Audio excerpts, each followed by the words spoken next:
Gulf focus വിശദമായ റിപ്പോർട്ടുകളിലേക്ക് കടക്കുകയാണ്. ഇന്ത്യയും സൗദിയും ഈ വർഷത്തെ ഹജ്ജ് കരാറിൽ ഒപ്പുവെച്ചു. ജിദ്ദയിൽ നടന്ന ചടങ്ങിൽ കേന്ദ്ര ന്യൂനപക്ഷകാര്യമന്ത്രി കിരൺ റിജിജു, സൗദി ഹജ്ജ് ഉംറ മന്ത്രി തൗഫീഖ് അൽ റബി എന്നിവരാണ് കരാറിൽ ഒപ്പുവെച്ചത്. ഇന്ത്യയുടെ ഹജ്ജ് കോട്ട ഈ വർഷവും 1,75,025 തുടരും. ഹജ്ജ് കരാറിനെ പ്രധാനമന്ത്രി നരേന്ദ്രമോദി സ്വാഗതം ചെയ്തു. ജിദ്ദയിൽ വെച്ചാണ് ഇന്ത്യയും സൗദിയും തമ്മിലുള്ള ഈ വർഷത്തെ ഹജ്ജ് കരാർ ഒപ്പുവെച്ചത്. കേന്ദ്ര ന്യൂനപക്ഷകാര്യമന്ത്രി കിരൺ റിജിജു, സൗദി ഹജ്ജ് ഉംറ മന്ത്രി തൗഫീഖ് അൽ റബി എന്നിവർ പുതിയ കരാറിൽ ഒപ്പുവെച്ചു. ഈ വർഷത്തെ ഹജ്ജുമായി ബന്ധപ്പെട്ട സേവനങ്ങളെക്കുറിച്ചും ഒരുക്കങ്ങളെക്കുറിച്ചും ഇരുവരും ചർച്ച ചെയ്തു. കൂടാതെ ഇരു രാജ്യങ്ങളും തമ്മിലുള്ള ഉഭയകക്ഷി ബന്ധം ശക്തിപ്പെടുത്തുന്നതിനെക്കുറിച്ചും ചർച്ച ചെയ്തതായി കേന്ദ്രമന്ത്രി പറഞ്ഞു. ഹജ്ജ് കരാറിനെ പ്രധാനമന്ത്രി നരേന്ദ്രമോദി സ്വാഗതം ചെയ്തു. ഇന്ത്യയിൽ നിന്നുള്ള ഹജ്ജ് തീർത്ഥാടകർക്ക് മെച്ചപ്പെട്ട സേവനം ഉറപ്പുവരുത്തുമെന്ന് പ്രധാനമന്ത്രി എക്സിൽ കുറിച്ചു.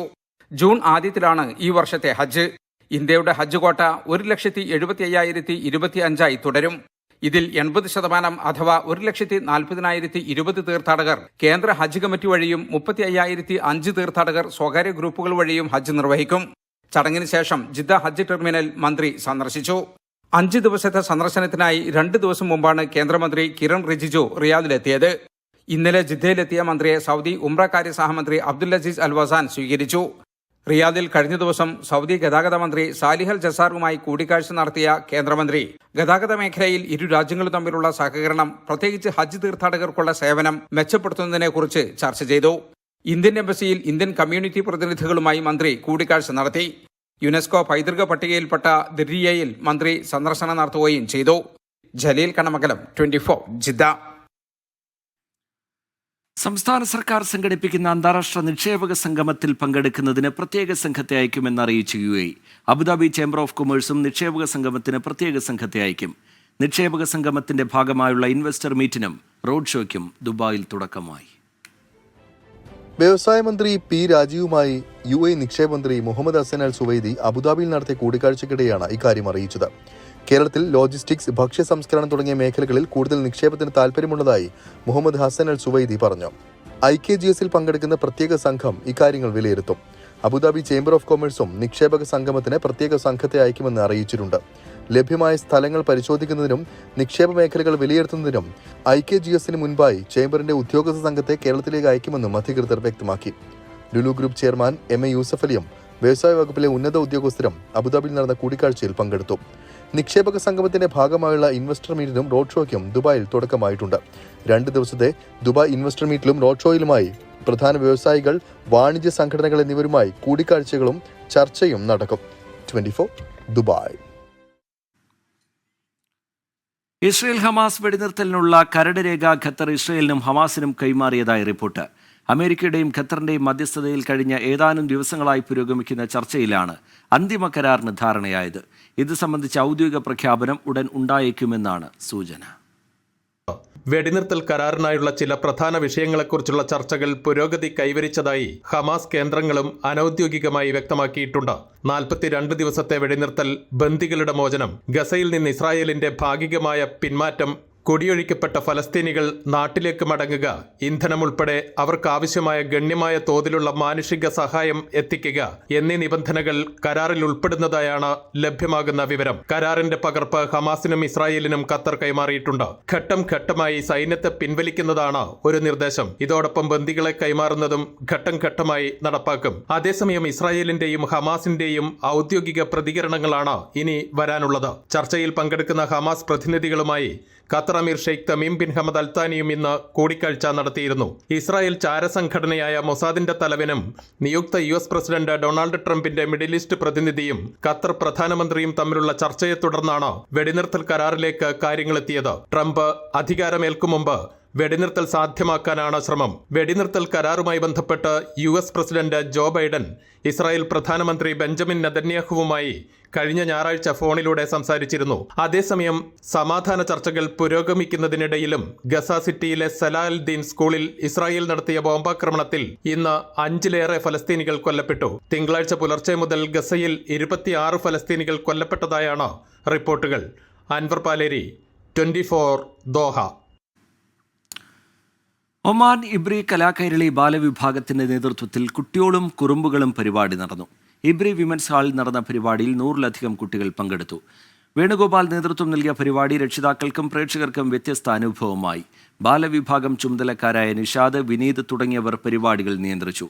മത്സരങ്ങളിൽ ജയിച്ച കുട്ടികൾക്ക് സാമൂഹ്യ പ്രവർത്തകരായ വിജേഷ്, തമ്പാൻ, കുമാർ എന്നിവർ സമ്മാനങ്ങൾ നൽകി. തുടർന്ന് വനിതാ വിഭാഗത്തിന്റെ നേതൃത്വത്തിൽ ക്രിസ്മസ്, ന്യൂ ഇയർ ആഘോഷവും നടത്തി. മലബാറിന്റെ പൈതൃക ടൂറിസം വികസനത്തിന് ബൃഹത് പദ്ധതിയുമായി അറബ് വ്യവസായ പ്രമുഖൻ മുഹമ്മദ് മുഹമ്മദ് അൽ മർസൂഖി കോഴിക്കോട്ടെത്തി. പെരുവണ്ണാമൂഴിയിൽ പ്രകൃതി സൗഹൃദ ടൂറിസം, ബേപ്പൂർ ഒരു നിർമ്മാണ മേഖലയിലെ വികസനം തുടങ്ങി വിവിധ പദ്ധതികളാണ് ലക്ഷ്യമിടുന്നത്. ദുബായിലെ ഷെയ്ഖ് അഹമ്മദ് ബിൻ ഫൈസൽ അൽ ഖാസിമിയുടെ കൺസൾട്ടന്റും അൽ മർസൂഖി ഗ്രൂപ്പ് ചെയർമാനുമാണ് മുഹമ്മദ് അൽ മർസൂഖി. 36 വർഷം മുമ്പ് പിതാവിനൊപ്പം ബേപ്പൂരിലെത്തിയ ഓർമ്മകളുമായാണ് അദ്ദേഹം വീണ്ടും മലബാറിലെത്തിയത്. ദുബായിലെ ടൂറിസത്തിന് കരുത്താകും വിധം ബേപ്പൂരിൽ നിന്ന് കൂടുതൽ ഉരുകൊണ്ടുപോകാനുള്ള ശ്രമത്തിലാണെന്ന് മുഹമ്മദ് അൽ Marzooqi. So I was always trying to come, but the right time was not there, and I think this time has came the right time, and we want to return back to Malabar some of this beauty, and we will try our best to do something for this beautiful country and beautiful people of Malabar, inshallah. പുതിയ പദ്ധതികളിലൂടെ കൂടുതൽ സഞ്ചാരികളെ ആകർഷിക്കാനാകുമെന്ന് മന്ത്രി PA Muhammad Riyas. അതിപുരാതന വ്യാപാര ബന്ധം ഉൾപ്പെടെ പ്രതിഫലിപ്പിക്കുന്ന നിലയിലേക്കുള്ള പരിപാടികൾ സംഘടിപ്പിക്കുകയും അതിലൂടെ കൂടുതൽ സഞ്ചാരികളെ നമ്മുടെ നാട്ടിലേക്ക് കൊണ്ടുവരാൻ സാധിക്കുകയും ചെയ്യുക എന്നുള്ളത് വളരെ നല്ല കാര്യമാണ്. വളരെ പോസിറ്റീവായിട്ട് ആ നിർദ്ദേശത്തെ സ്വീകരിക്കുകയാണ്. ദുബായിൽ സംഗീത വിദ്യാലയം തുടങ്ങുമെന്ന് അദ്ദേഹം അറിയിച്ചതായി MG ശ്രീകുമാർ പറഞ്ഞു. Maharaja Swathi Thirunal music school LLC ദുബായിൽ ഹിസ് എക്സലൻസി തുടങ്ങാൻ പോവുകയാണ്. അതൊരു വലിയ കാര്യമാണ് മലയാളികളെ സംബന്ധിച്ച്. കാരണം it's a great thing that we can be proud of. Nobody has started in this world. പരിപാടിയിൽ Indian commonwealth trade council trade commissioner doctor Varghese Moolan, world Malayali council president Dias Pidikkula തുടങ്ങിയവർ പങ്കെടുത്തു. 24 Kozhikode. Jubail Malayali Samajam Christmas, new year and winter fest 2025 സംഘടിപ്പിച്ചു. സമാജം പ്രവർത്തകർ അവതരിപ്പിച്ച ഗാനമേളയും നൃത്യങ്ങളുമെല്ലാം വേറിട്ട അനുഭവമായി. ജുബൈലിലെ മലയാളി സമാജം പ്രവർത്തകരാണ് Christmas, new year, winter fest വിവിധ പരിപാടികളാൽ നിറഞ്ഞ ആഘോഷങ്ങളോടെ കൊണ്ടാടിയത്. പ്രസിഡന്റ് തോമസ് മാത്യു മാമൂടൻ പരിപാടി ഉദ്ഘാടനം നിർവഹിച്ചു. ജുബൈൽ ഇന്ത്യൻ സ്കൂൾ മലയാള അധ്യാപകൻ സനൽകുമാർ, സാമൂഹിക പ്രവർത്തകൻ സലീം ആലപ്പുഴ, ഷിഹാബ് മാങ്ങാടിൽ തുടങ്ങി പ്രമുഖരുടെ സാന്നിധ്യത്തിൽ കേക്ക് മുറിച്ചായിരുന്നു ആഘോഷങ്ങളുടെ തുടക്കം. സമാജം അംഗങ്ങൾ അവതരിപ്പിച്ച ഗാനമേളയും നൃത്യങ്ങളും ക്രിസ്മസ് കരോളുമെല്ലാം സദസ്സിന് പുതിയൊരു അനുഭവം പകർന്നു നൽകി. ചടങ്ങിൽ 2025 പുതിയ ഭരണസമിതിയെയും പ്രഖ്യാപിച്ചു. തോമസ് മാത്യു മാമൂടനെ പ്രസിഡന്റായും ബൈജു അഞ്ചലിനെ ജനറൽ സെക്രട്ടറിയായും വീണ്ടും തെരഞ്ഞെടുത്തു. സന്തോഷ് കുമാറാണ് ട്രഷറർ. സാമൂഹിക മാധ്യമ കോർഡിനേറ്റർമാരായ അഷ്റഫ് നിലമേൽ, ഗിരീഷ്, ഷഫീഖ് താനൂർ എന്നിവരെയും തെരഞ്ഞെടുത്തു. ആതുര സേവന രംഗത്ത് പ്രവർത്തിക്കുന്ന ബിജി രാജേഷ്, ധന്യ ഫെബിൻ, സജിന, ബീന, ബെന്നി, സുജ, രഞ്ജിത്ത്, ടിൻഡു രഞ്ജിത്ത് എന്നിവരെ അനുമോദിച്ചു. AB John, Mubarak, Shailakumar, Shafeeq Tanur, Gireesh, Anil Maloor, Ashraf Nilamel, Shajahan, Hakeem Parali, Deepu, doctor Navya Vinod, Divya, Naveen, Shameer, Sibi എന്നിവർ ആഘോഷ പരിപാടികൾക്ക് നേതൃത്വം നൽകി. സുബൈറുദ്ദീനൂർ, 24, ദമാം. ദമാമിലെ കൊയിലാണ്ടി നാട്ടുകൂട്ടം അക്ഷരമുറ്റം സംഘടിപ്പിക്കുന്ന പുസ്തക പ്രകാശനം 17 വൈകിട്ട് 6:30 ദമാമിൽ നടക്കുമെന്ന് സംഘാടകർ അറിയിച്ചു. എഴുത്തുകാരിയും ദമാം ഇന്റർനാഷണൽ ഇന്ത്യൻ സ്കൂൾ അധ്യാപികയുമായ ലതിക അങ്ങേപ്പാട്ടിന്റെ പുറന്തോട് ഭേദിച്ച ആമ എന്ന 2ാമത്തെ ചെറുകഥാ സമാഹാരമാണ് പ്രകാശനം ചെയ്യുക. യുവ സാഹിത്യകാരൻ KS രതീഷ് ചടങ്ങിൽ മുഖ്യ അതിഥിയായിരിക്കുമെന്നും സംഘാടകർ അറിയിച്ചു. മുസ്ലിം ലീഗ് ബന്ധത്തെ ചൊല്ലി സമസ്തയ്ക്കകത്തെ തർക്കത്തിൽ താൽക്കാലിക പരിഹാരം. സമസ്ത അധ്യക്ഷൻ ജിഫ്രി മുത്തുക്കോയ തങ്ങളുടെ സാന്നിധ്യത്തിൽ സമസ്തയിലെ ലീഗ് വിരുദ്ധ നിലപാടുള്ള നേതാക്കൾ പാണക്കാടെത്തി സാദിഖ് അലി ശിഹാബ് തങ്ങളുമായി കൂടിക്കാഴ്ച നടത്തി. പാണക്കാട് സാദിഖ് അലി തങ്ങളുമായുള്ള പ്രശ്നങ്ങൾ പരിഹരിച്ചുവെന്ന് കൂടിക്കാഴ്ചയ്ക്ക് ശേഷം നേതാക്കൾ പറഞ്ഞു. ഉമർ ഫൈസി മുക്കം, ഹമീദ് ഫൈസി അമ്പലക്കടവ്, മുസ്തഫ മുണ്ടുപാറ, സത്താർ പന്തല്ലൂർ, വാക്കോട് മൊയ്തീൻകുട്ടി ഫൈസി തുടങ്ങി സമസ്തയിലെ ലീഗ് വിരുദ്ധ ചേരിയിലെ നേതാക്കളാണ് ഉച്ചയോടെ പാണക്കാടെത്തിയത്. ജിഫ്രി മുത്തുക്കോയ തങ്ങൾ, സാദിഖ് അലി ശിഹാബ് തങ്ങൾ, PK കുഞ്ഞാലിക്കുട്ടി എന്നിവരുമായി നടത്തിയ കൂടിക്കാഴ്ച 1 മണിക്കൂറിലധികം നീണ്ടു. ആശയവിനിമയത്തിലെ പിഴവുകൾ തെറ്റിദ്ധാരണകൾക്കിടയാക്കിയെന്ന് ഹമീദ് ഫൈസി അമ്പലക്കടവ്. ഞങ്ങളെ സംബന്ധിച്ചിടത്തോളം വലിയ സന്തോഷം തോന്നി. ഇതിൻ്റെ നിജസ്ഥിതി തങ്ങൾക്ക് ബോധ്യപ്പെടുത്താനാവാത്തതുകൊണ്ട് വലിയ പ്രയാസവും സങ്കടവും ഞങ്ങൾക്കുണ്ടായിരുന്നു. നേർക്കുനേരെ ഈ കാര്യങ്ങളൊക്കെ വിശദമായി ബോധ്യപ്പെടുത്തി തങ്ങൾക്കും അത് ഉൾക്കൊള്ളാൻ സാധിച്ചപ്പോൾ നല്ലൊരു അന്തരീക്ഷം സൃഷ്ടിക്കപ്പെട്ടു. ആ നിലയിൽ ഞങ്ങൾ സസന്തോഷം ഇന്ന് പിരിഞ്ഞു. താൻ സാദിഖ് അലി ശിഹാബ് തങ്ങൾക്കെതിരെ പറഞ്ഞിട്ടില്ലെന്നും മാധ്യമങ്ങൾ വളച്ചൊടിക്കുകയായിരുന്നുവെന്നും ഉമർ ഫൈസി മുക്കം. ഇനിയും ചർച്ചകൾ തുടരുമെന്ന് നേതാക്കൾ. ക്രിസ്മസ് ആഘോഷവുമായി ബന്ധപ്പെട്ട് ഹമീദ് ഫൈസി അമ്പലക്കടവ് നടത്തിയ പരാമർശത്തിൽ പാണക്കാട് സാദിഖ് അലി ശിഹാബ് തങ്ങൾ വിമർശനവുമായി എത്തിയിരുന്നു. ഇതിന് പിന്നാലെയാണ് മഞ്ഞുരുക്കത്തിനുള്ള ചർച്ചകൾ. 24 മലപ്പുറം. നാടകീയ നീക്കങ്ങൾക്കൊടുവിൽ MLA സ്ഥാനം രാജിവെച്ച് PV അൻവർ. നിലമ്പൂരിൽ ഉപതെരഞ്ഞെടുപ്പിൽ മത്സരിക്കാനില്ല എന്നും UDFനെ പിന്തുണയ്ക്കുമെന്നും വ്യക്തമാക്കിയ അൻവർ DCC പ്രസിഡന്റ് VS ജോയിയെ മണ്ഡലത്തിൽ സ്ഥാനാർത്ഥിയാക്കണമെന്ന് ആവശ്യപ്പെട്ടു. സ്ഥാനാർത്ഥിയെ കോൺഗ്രസും മുന്നണിയും ചേർന്ന് തീരുമാനിക്കുമെന്നാണ് UDF നേതാക്കളുടെ പ്രതികരണം. PV അൻവർ ഒരു ചലനവും ഉണ്ടാക്കില്ല എന്നാണ് CPIM പ്രതികരണം. നിയമസഭാ മന്ദിരത്തിൽ നേരിട്ടെത്തിയാണ് സ്പീക്കർ AN ഷംസീറിന് PV അൻവർ രാജിക്കത്ത് കൈമാറിയത്. തൃണമൂൽ കോൺഗ്രസ് പ്രവേശനത്തിന് മുന്നോടിയായി മമതാ ബാനർജിയുടെ നിർദ്ദേശപ്രകാരമാണ് രാജിയെന്ന് PV അൻവർ. ഉപതെരഞ്ഞെടുപ്പ് നടന്നാൽ നിലമ്പൂരിൽ മത്സരിക്കില്ലെന്ന് വ്യക്തമാക്കിയ അൻവർ UDFന് നിരുപാധിക പിന്തുണ പ്രഖ്യാപിച്ചു. മലയോര ജനതയുടെ പ്രതിനിധിയായി VS ജോയിയെ സ്ഥാനാർത്ഥിയാക്കണമെന്ന് UDFനോട് അൻവർ. ആര്യാടൻ ഷൗക്കത്തിന് പരിഹാസം. ആര്യാടന്റെ മകനാ മുള്ളിപ്പം സിനിമയ്ക്ക് എടുത്ത് നടക്കുന്ന കേട്ടോ. എനിക്ക് പുള്ളിയെ ഒരു സാംസ്കാരിക സിനിമാ നായകനൊക്കെ ആയിട്ട് എനിക്ക് പരിചയമുള്ളൂ. ആളുകൾക്ക് തന്നെ അറിയാമെന്നായിരുന്നു പരിഹാസത്തിന് ആര്യാടൻ ഷൗക്കത്തിന്റെ മറുപടി. CPIMനും സർക്കാരിനുമെതിരെ PV അൻവർ ഉയർത്തിയ നിലപാടുകളോട് യോജിക്കുന്നെന്ന് UDF നേതാക്കൾ പ്രതികരിച്ചു. എന്നാൽ നിലമ്പൂരിലെ സ്ഥാനാർത്ഥിയെ കോൺഗ്രസും മുന്നണിയും തീരുമാനിച്ചോളാമെന്ന് മറുപടി. അല്ല, അവിടെ എന്തായാലും ഉപതെരഞ്ഞെടുപ്പ് വരുമല്ലോ, അത് കോൺഗ്രസ് തീരുമാനിച്ചോളാം അവിടെ ആരാ സ്ഥാനാർത്ഥിയെന്ന്. കാരണം കോൺഗ്രസിന്റെ സീറ്റാണ്. PV അൻവറിന് മുന്നിൽ വാതിൽ അടച്ചിട്ടുമില്ല, ഇപ്പോൾ തുറന്നിട്ടുമില്ലെന്ന് പ്രതിപക്ഷ നേതാവ് VD സതീശൻ. അതേസമയം PV അൻവറിനെ അവഗണിക്കുമെന്ന സൂചനയാണ് CPIM നേതാക്കളുടെ പ്രതികരണങ്ങളിൽ വ്യക്തമായത്. അൻവറിന്റെ കാര്യം ഞങ്ങൾ പണ്ടേ വിട്ടതാണ്. ഒന്നുമില്ല, ഒരു പ്രശ്നവും ഞങ്ങൾ അതിന്റെ ഭാഗമായിട്ട് ചർച്ച ചെയ്യാൻ പോകുന്നു. രാജിക്ക് പിന്നാലെ PV അൻവറിനെ തൃണമൂൽ കോൺഗ്രസ് കേരള കൺവീനറായി മമതാ ബാനർജി നിയമിച്ചു. 24 തിരുവനന്തപുരം.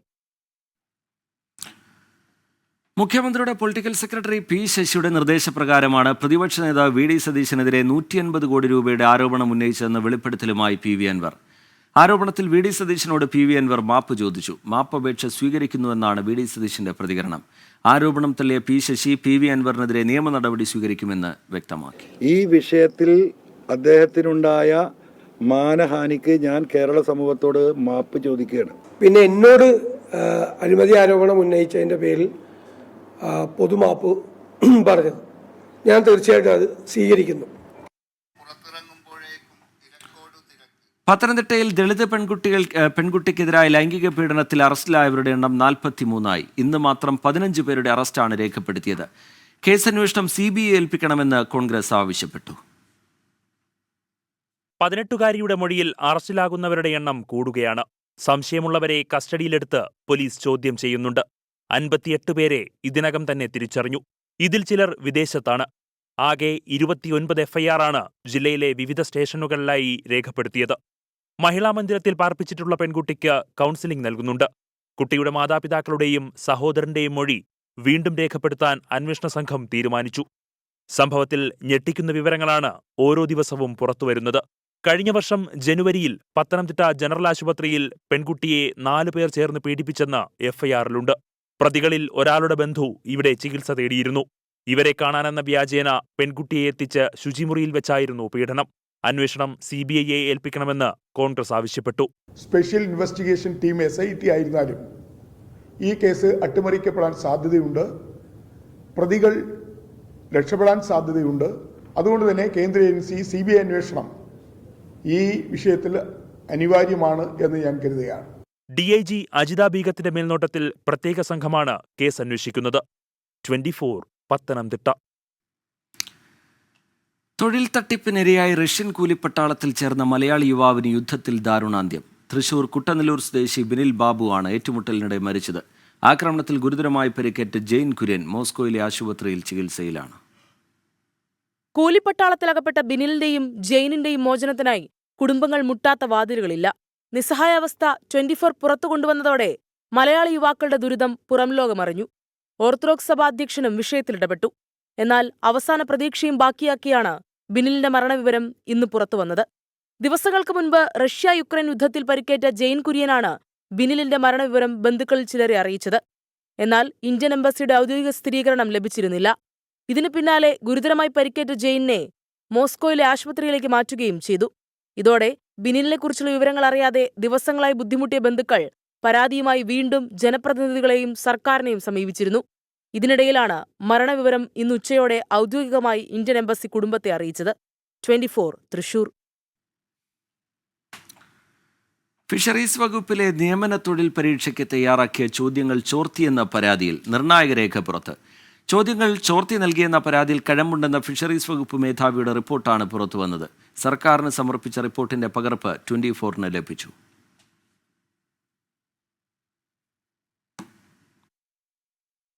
ഫിഷറീസ് വകുപ്പിലേക്ക് നടന്ന ഫിഷറീസ് എക്സ്റ്റൻഷൻ ഓഫീസർ തസ്തികയിലേക്കുള്ള നിയമന പരീക്ഷയുടെ ചോദ്യങ്ങൾ ചോർത്തിയെന്നായിരുന്നു നവകേരള സദസ്സിൽ മുഖ്യമന്ത്രിക്ക് ലഭിച്ച കൂട്ടപ്പരാതി. പരാതിയിൽ കഴമ്പുണ്ടെന്ന് തെളിയിക്കുന്നതാണ് ഇപ്പോൾ പുറത്തുവന്നിരിക്കുന്ന റിപ്പോർട്ട്. ചോദ്യം തയ്യാറാക്കുന്നവരിൽ നിന്ന് തന്നെ ചോദ്യം ചോർന്നുവെന്ന സൂചനയാണ് റിപ്പോർട്ട് നൽകുന്നത്. പരാതിയിൽ കഴമ്പുള്ള പശ്ചാത്തലത്തിൽ ഫിഷറീസ് വകുപ്പിന് പുറത്തുള്ള സ്വതന്ത്ര ഏജൻസിയെ കൊണ്ട് അന്വേഷിപ്പിക്കണമെന്നും ഡയറക്ടർ റിപ്പോർട്ടിൽ ശുപാർശ ചെയ്യുന്നു. ചോദ്യങ്ങൾ ചോർന്നതിൽ ആശങ്ക പ്രകടിപ്പിക്കുന്ന റിപ്പോർട്ട് നിജസ്ഥിതി മനസ്സിലാക്കാൻ സ്വതന്ത്ര അന്വേഷണം വേണമെന്ന ആവശ്യമാണ് മുന്നോട്ട് വയ്ക്കുന്നത്. ചോദ്യം തയ്യാറാക്കാൻ കുഫോസിനെ മാത്രം പരിമിതിപ്പെടുത്തിയെന്നും റിപ്പോർട്ടിൽ സ്ഥിരീകരിക്കുന്നു.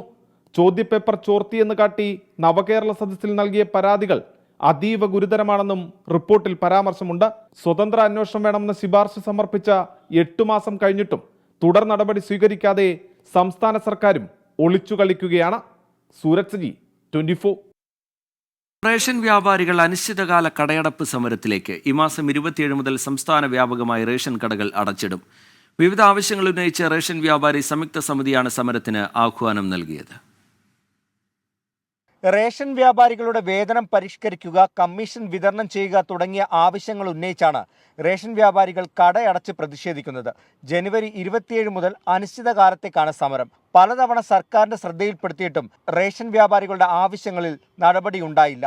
അവഗണന തുടരുന്ന സാഹചര്യത്തിലാണ് കടകൾ അടച്ചിടാൻ തീരുമാനിച്ചത്. 2018 പ്രഖ്യാപിച്ച വേതന പാക്കേജ് അത് അപര്യാപ്തമാണ്. ജീവിക്കാൻ ആവശ്യമായ വേതന പാക്കേജ് ശാസ്ത്രീയമായി പരിഷ്കരിക്കണം, കാലോചിതമായി. ആ ഒറ്റ ഡിമാൻഡാണ്. 1 വർഷത്തിലേറെ കാലമായി ഞങ്ങൾ ഈ ആവശ്യം ഉന്നയിച്ചുകൊണ്ട് പല വിധത്തിലുള്ള സമരങ്ങൾ ചെയ്തതാണ്. ഒറ്റയ്ക്കും കൂട്ടായും. ആദ്യം ഒറ്റയ്ക്കായിരുന്നു, പിന്നീട് സംഘടിതമായി എല്ലാവരും കൂടി ചെയ്തു. എന്നിട്ടും അനങ്ങാപ്പാറ നയമെടുക്കുന്ന ഈ ഗവൺമെൻറ് ഞങ്ങൾ ജീവിക്കണ്ടേ? പലരും ആത്മഹത്യയിലേക്ക് തുനിഞ്ഞിരിക്കുമ്പോൾ, പലരും കട നിർത്തിപ്പോകുമ്പോൾ അനിവാര്യമായ ഒരു സാഹചര്യത്തിൽ ഞങ്ങൾക്ക് ഈ അനിശ്ചിതകാല സമരമല്ലാതെ മറ്റൊരു മാർഗ്ഗമില്ല. റേഷൻ വ്യാപാരികൾ പലതവണ കടയടപ്പ് സമരമടക്കം നടത്തിയതാണ്. ഇതേ തുടർന്ന് പ്രശ്നങ്ങൾ പഠിക്കാൻ സർക്കാർ ഒരു സമിതിയെയും നിയോഗിച്ചു. എന്നാൽ ഈ സമിതിയുടെ ശുപാർശകൾ നടപ്പാക്കാൻ പോലും സർക്കാർ തയ്യാറാകുന്നില്ലെന്നാണ് വ്യാപാരികൾ പറയുന്നത്. റേഷൻ വ്യാപാരി സംയുക്ത സമിതിയുടെ നേതൃത്വത്തിൽ നടക്കുന്ന സമരത്തിൽ എല്ലാ സംഘടനകളും പങ്കെടുക്കുന്നുണ്ട്. സമരം നീണ്ടുപോയാൽ റേഷൻ വിതരണത്തെയും ഇത് ബാധിക്കും. Toby Johnson, 24, Kottayam.